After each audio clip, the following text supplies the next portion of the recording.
Assalamualaikum Mas Amin, sehat? Sehat. Gimana lagi ngapain Mas? Santai nih kan? Oh, lagi biasa, baca buku. seperti biasa ya. Ya. Pagi-pagi santai. Iya. Dan memang belum ada kegiatan. Ini mau ke kantoran bentar. Ini baca apaan sih Pak? Buku ini ya. Buku apa tuh? Buku hipnosis. Hipnosis. Apa tuh? Kesehatan mental. Jadi, Bukan hipnotis. ya hipnotis. Jadi kalau hipnotis itu begitu Han. Ha. Ketika Farhan ngikuti apa yang saya katakan, itu namanya kamu terhipnotis. Terhipnotis. Iya. Kalau ini hipnosis. Hipnosis. Oh. Jadi sama aja sebenarnya. Oh, sama-sama Jadi aja. ketika orang mau mengikuti orang, apa yang saya katakan misalnya, Han, ambilin dong kopiahku. Kopiah. Nah, kemudian Farhan ngambilin. Nah, itu Farhan terhipnotis. Terhipnotis Nah, gitu ya. Oh, jadi begitu. seperti itu. Cuman gini nih Pak nih, Farhan yang agak apa ya, ngejanggal dari kemarin kan kita banyak ngobrol tentang politik, apalagi sekarang dengan pilkada sekarang ya. Cuman Farhan tadi malam dibuat kecewa berat Pak. Kenapa? Wah, di baratnya ternyata bukan hanya dengan manusia Farhan kecewa, ternyata dengan politik juga Farhan bisa kecewa. Ngeri nggak tuh Pak? Ya, Jadi gini, gimana Farhan aja? tuh ngelihat berita di sosial media gitu ya Pak.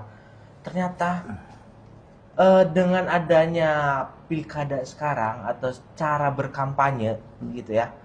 Nah, mereka tuh seperti melakukan hal kayak apa ya, beli-beli suara kayak gitu Pak. Nah di situ Farhan tuh kayak aduh kok gini cara bermainnya, kok gini cara mereka mencari suara. Apakah emang seperti itu untuk zaman sekarang untuk mencari suara atau gimana sih Pak? Cukup kecewa berat gitu Pak Farhan tuh. Yang membuat kecewa Farhan Ya karena karena permainannya kayak tidak secara bersih tuh, kayak misalnya kalau di dalam bahasa Farhan di game pay to win. pay to win itu apa? Pay to win tuh di mana dia mempunyai uang yang banyak, dia pasti menang. Oh. Begitu. Farhan biasa main game ya? Iya, Farhan. Waduh. Genset soalnya kan. Iya, Saya genset. kan milenial. Iya, jadi kayak gitu. Ah, ini apa bedanya gitu sama game yang Farhan mainkan gitu. Ketika orang itu mempunyai banyak uang, dia pasti benar-benar berkuasa gitu. Dia pasti menang gitu dalam hal apapun. Farhan biasanya berperan sebagai apa itu di game itu? Jadi gini. Tapi Farhan sebelum ke situ, Pak, pengen penjelasan dulu dari Mas Amin. Apakah dengan politik sekarang atau kampanye sekarang seperti itu, Pak? Begini Han, sebenarnya politik uang itu adalah sesuatu yang tidak baik untuk dilakukan. Iya, ya. emang dari pandangan Farhan juga kok kayak gini ya. Kayak bahkan- kalau kasarnya kok kotor kali mainnya gitu kan. Nah, terus gimana? Bahkan itu haram dan dilarang oleh negara. Kan dilarang kan? Dilarang, nggak boleh. Jadi Tapi kenapa di lapangan terjadinya seperti itu? ya gimana ya? Saya pernah tuh dulu diskusi Han. Ke belakang dulu saya diskusi dulu. Iya. Saya diskusi dengan salah satu ulama karismatik, tapi tidak saya sebutin namanya karena orangnya udah wafat juga. Ya, betul. Jadi Mas Amin, ini kata beliau, sebenarnya yang menginginkan politik uang itu, nah kalau menurut saya kata dia, kata beliau, itu masyarakat katanya. Oh, masa sih Pak Kiai? Nah gimana? Sekarang masyarakat kalau nggak dikasih uang nggak mau berangkat. Nah, ya kan? Sementara politisi juga butuh suara. Ya, betul. Nah disinilah seseorang itu harus bisa bijaksana. Kita juga tidak bisa menghukumi politisinya yang ngasih uang, Ya. tapi juga kita tidak bisa menghukumi masyarakat yang butuh uang. Kita dalam hidup itu kan harus bijak dalam mengambil sikap, Ya. baik sikap politik, sikap sosial. Kan kita ini kan hidup harus beramal yang baik. Ya, ya. Kalau aku dulu di pesantren tuh, semuanya kamu pengen hukum apa yang halal ada dalilnya, ya kan? Yang haram juga ada dalilnya. Itu Han. Jadi, tapi saya bisa memahami apa yang kegelisahan Farhan. Iya, iya.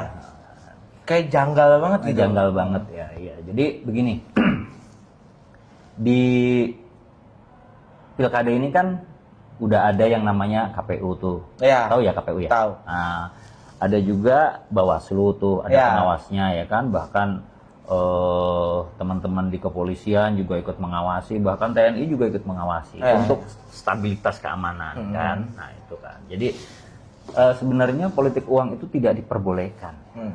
Ya kan, mau dari sisi manapun tidak diperbolehkan. Dari sisi agama pun kemarin saya berdiskusi dengan teman-teman juga hukumnya haram.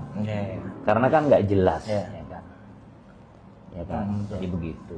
Emang dari pihak manapun emang dilarang gitu ya? Dilarang, nggak boleh ya. Nanti kalau Farhan udah dalam tuh bicara soal kayak gini, nanti kita akan bicara soal aturannya tuh, aturan negaranya kayak apa dan sebagainya. Nanti next kita bahas itu. Berarti gini Pak, bisa disebut ketika melakukan kampanye di beberapa daerah ya, mereka berarti berkompetisi itu dengan uang, bukan dengan visi atau misi. Ini yang maksud saya mau sampaikan. Ya. Jadi tadi kan saya katakan bahwa saat ini itu banyak yang mereka itu berpikirnya bagaimana saya punya uang maka saya akan menang. Sebenarnya tidak begitu. Calon kepala daerah, ya kan, baik gubernur, wakil gubernur, bupati, wakil bupati, ya kan, mereka seharusnya ya, dan mungkin sudah ada atau mungkin juga belum, kan. Dalam artian ada yang melakukan, ada yang belum melakukan, ya kan begitu. Kita tidak boleh menghakimi tentu. Betul. Memberikan pendidikan dan pemahaman terhadap masyarakat kita, kita harus begitu tuh. Nah, pemahamannya apa? Pemahamannya bahwa pembangunan ke depan itu dibutuhkan anggaran, komitmen, kemudian keseriusan, dan dibutuhkan juga yang namanya kebersamaan, gitu kan? Nah, jangan-jangan bupati atau wakil bupati, gubernur atau wakil gubernur yang sudah jadi nanti ketika ngeluarin uang terlalu banyak Tuhan, ya kan?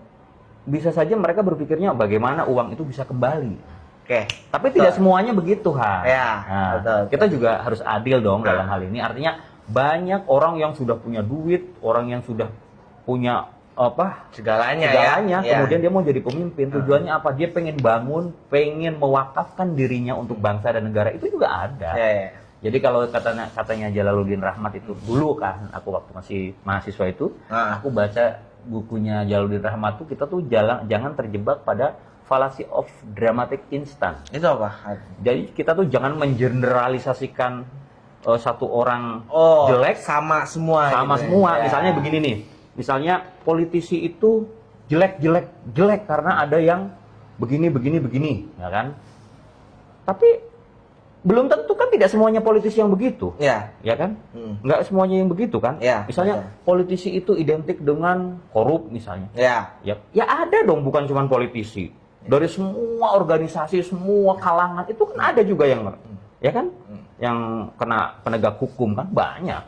Jadi kita jangan terjebak pada fallacy of dramatic instant itu kan. Tidak harus bijak. Betul.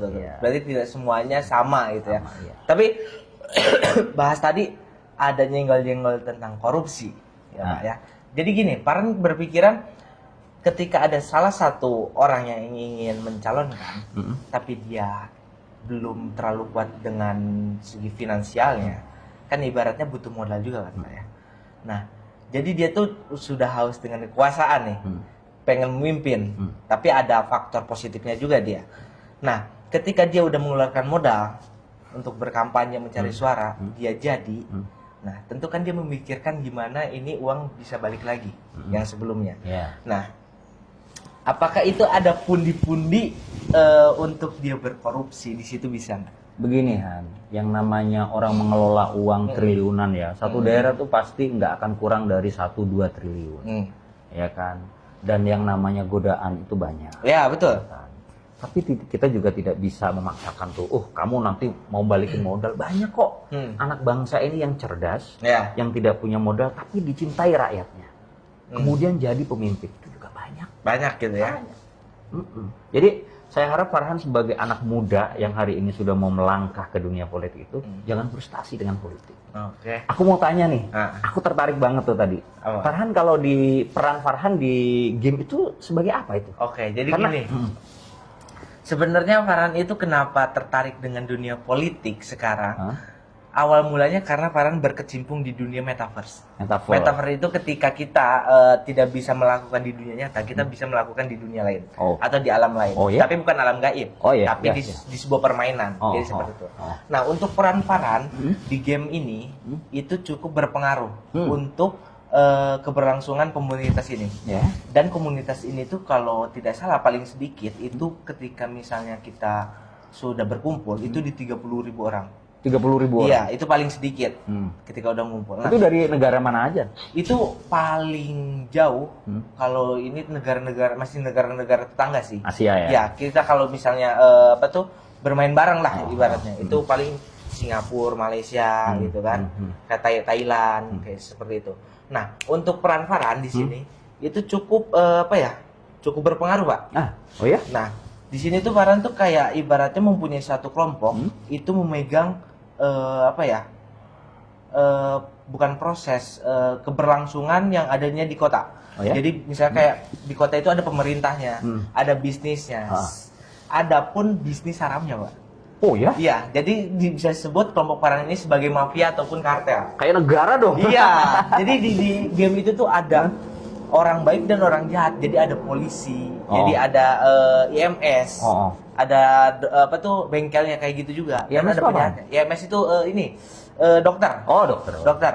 Jadi dokternya. Jadi benar-benar seperti dimiripkan dengan dunia nyata. Jadi kalau misalnya Farhan ditanya berperan apa, jadi Farhan itu memegang semua disebutnya ya ekonomi atau keberlangsungan suatu server itu, suatu negara. Iya, jadi dari bisnis haramnya itu Farhan pegang, persenjataan. Jadi ada perangnya juga, Pak. Berarti Farhan kalau di dunia metaverse itu pernah nembak orang juga? Iya. Kalau misalnya Farhan nggak suka dalam satu secara personal ataupun kelompok, ketemu, kalau misalnya Farhan pengen nembak aja gitu. Tembak aja, mati dong. Iya mati, Pak. Waduh. Mati. Jadi seperti itu. Jadi makanya kenapa Farhan sekarang terjun ke dunia politik, beberapa persen relate gitu, Pak, dengan Farhan yang kehidupannya. Tapi nanti kalau di dunia nyata Farhan jangan masalah main tembak. Enggak dong, kan di sini ada hukumnya, Pak. Han, aku nih makanya lagi baca ini nih, Han. Nah, aku sekarang ini kan lagi konsentrasi ke alam bawah sadar. Alam bawah sadar. Pikiran bawah sadar itu kan 88% belum digunakan oleh manusia. Ya, baru 12% yang digunakan manusia. Makanya kan emosinya tinggi. Menghadapi masalah sedikit aja stres kan gitu ya. Nah, kalau misalnya Farhan di situ berperan sebagai orang yang mengatur semuanya. Nah, ini menarik. Farhan harus semangat dalam dunia politik. Ya kan, harus bisa mengatur sebuah negara, tapi ya kan, Farhan nanti ketika memang benar-benar diberi kesempatan oleh Allah untuk mengatur sebuah negara, sebuah tatanan, Farhan harus jadi pemimpin yang adil. Jangan kayak di dunia metaverse, nggak suka tembak, nggak suka hajar, nggak suka bunuh, nggak boleh begitu. Nggak bakal dilakuin di situ ya, di dunia nyata ya. Kita ini orang timur, orang Nusantara ya, di Nusantara, orang kepercayaan orang Nusantara ini baik Sunda, Jawa dan sebagainya itu punya kepercayaan bahwa yang namanya hukum karma itu udah berlaku. Iya, pasti ada. Jangan menyakiti orang karena nanti bakal disakiti. Ya. Jangan mengkhianati orang, nanti bakal dihianati. Jangan nyelingkuhi orang kayak kamu tuh. Kayaknya kebalik sih. Jomblo. Oke, Farhan masih ini, Pak. Kita masih penasaran yang tadi nih. Kita back to topik yang tadi ya. Berarti bisa disebut kan tadi Mas Amil udah memberikan penjelasan tidak semuanya seperti itu. Ya kan? Tapi adalah beberapa oknum ini yang ibaratnya pemikirannya kotor gitu ya. Berarti bisa disebut ketika orang itu melakukan hal tersebut, berarti lebih baik dia itu bermain judi online aja nggak sih, Pak? Ya nggak sih?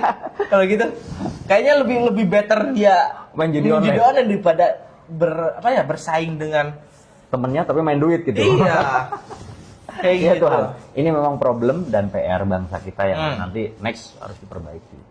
Ya kan, ini kan tanggung jawab kita. Makanya Farhan harus di situ harus bener-bener masuk ke dunia politiknya, harus bener-bener berangkat dengan hatinya karena Allah, dengan pikiran yang jernih, jangan emosional. Kalau emosional nanti hancur, kan? Ya kan? Karena tanggung jawab ke depan kan seperti saya katakan ke Farhan kan, kalau diskusi itu bahwa ke depan tuh tanggung jawabnya seusia Farhan. Iya betul. Iya kan. Jadi pikirannya harus jernih banget. Iya betul. Gitu. Jadi jangan jangan putus asa ya karena melihat kondisi pilkada yang hari ini penuh dengan uang dan sebagainya, Farhan kemudian aku frustasi nih, frustasi di dunia politik, kan jangan. Itu memang PR nanti untuk kepemimpinan Farhan dan teman-teman di masa yang akan datang. Oke. Gitu. Takutnya gitu Pak, ketika misalnya di masanya Farhan gitu, permainan seperti ini tuh malah menjadi budaya gitu. Takutnya kalau misalnya tidak dicegah atau diedukasi dari sekarang gitu kan. Ada dua hal yang mungkin nanti harus dilakukan. Itu membangun generasi dari sekarang. Misalnya nih sekarang nih anak-anak SMA tuh teman-teman yang ada di OSIS kan, kemudian di lembaga-lembaga organisasi kemahasiswaan. Organisasi di tingkat pendidikan dulu. Pendidikan gitu dulu itu coba belajar sudah jujur. Yang kedua dia belajar untuk menghargai. Menghargai, karena nggak ada anak bangsa ini yang berniat untuk menghancurkan negaranya sendiri. Saya sampai hari ini ya kan, saya udah berdiskusi kader saya di satu organisasi tuh ya, udah ratusan itu, udah bahkan ribuan kan, saya udah ngisi pelatihan kayak gitu kan. Ya udah banyak kan. Dan saya meyakini generasi yang akan datang itu adalah generasi yang cerdas. Makanya kan memang belajarnya harus dari bawah, dari anak mudanya, ya kan, orang-orang yang bertahap ya. Iya, Farhan dan teman-teman ini kan yang akan memimpin negara ini ke depan. Oke. Berarti bisa disebut jangan terlalu kepancing dengan berita-berita yang Farhan kemarin. Iyalah, ya. Kepancing boleh, mengetahui boleh, mendalami boleh, ya kan? Tapi hati tetap dijaga. Jangan arogan ya. Pikiran tetap cerdas. Iya kan? Betul. Karena siapapun nanti tuh sebagai cakada ya, calon kepala daerah, dimanapun siapapun yang menang, ya kan, dia harus menghargai yang menang, ya kan. Begitupun yang menang harus merangkul yang belum diberi kesempatan untuk memimpin sama Allah, bukan kalah, tapi itu adalah belum ada kesempatan ya. Iya, betul. Gitu. Oke, berarti seperti itu pembahasan. Soalnya benar-benar sangat kayak struggle, kayak aduh kok kayak gini gitu kan, malam-malam. Ya udah tadi pagi langsung kesini aja, mumpung lihat lagi santai nih Amin gitu kan. Ngomong-ngomong, Farhan udah punya cewek belum? Kalau itu nanti deh, pengen mantepin dulu di Farhan Pak yang gitu. Itu next dulu. Tapi kalau misalnya Mas Amin ada calon boleh. Aku cariin nanti. Oke, jadi seperti itu pembahasan untuk hari ini Mas ya. Oke, next. Seperti biasa kalau misalnya ada kata-kata untuk di hari ini bisa langsung. Oh iya. Saya bukan orang yang pandai merangkai kata, ya kan? Ya kan? Saya hanya bisa mengatakan bahwa apa ya? Aku nggak bisa berpoinsi. Bahwa negara ini adalah tanggung jawab kita bersama. Sebagai anak muda, ya kan? Sebagai generasi penerus ya. Kita tidak boleh memandang you dari mana, you asalnya dari mana, you siapa, nggak boleh. Kita semua sama di mata hukum, ya kan? Betul. Oke, betul. Terima kasih. Oke, mungkin cukup sekian untuk video kali ini. Jangan lupa untuk di like, di komen, dan di subscribe-nya. Thanks for watching. See you next time. Bye bye.